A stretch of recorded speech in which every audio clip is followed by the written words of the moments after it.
Қайтарылған активтің әр тиыны қатаң бақылауда. Бүгін Қордайға іс-сапармен келген Жамбыл облысының прокуроры осылай дейді.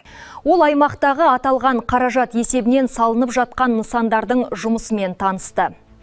Іс-сапар аудандық прокуратура ғимаратында басталды. Жеке құраммен танысқан Жандос Нарымбетұлы ғимаратты аралап көрді.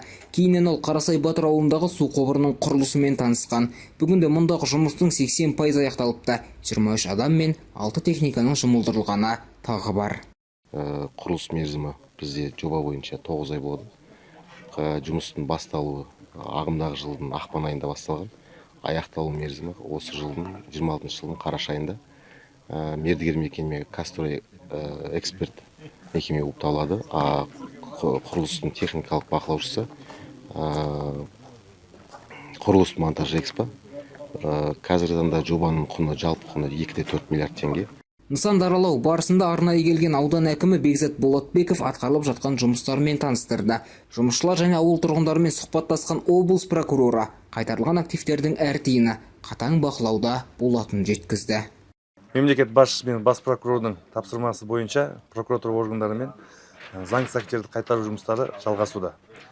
Қайтарылған активтер есебінен арнаулы мемлекеттік қордан біздің Жамбыл облысында медицина мен ауыз су жүйесін жақсартуға 20 миллиард теңге бөлінді.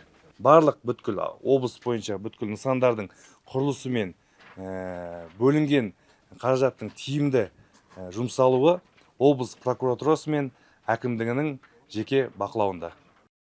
Содан кейін прокурор Корсем цемент зауытының жұмысымен танысқан. Аталған нысанның құрылысы 2021 жылы басталған еді, ал 2024 жылдан бері кәсіпорын сусымалы цемент шығарып келеді. Бүгінде зауытта 300-ден астам аса жұмысшы еңбек етіп жүр. Айта кетейік, қазіргі таңда өңірде тағы 8 ауыз су жобасы мен 2 медициналық нысанның жұмысы жалғасын тапқан.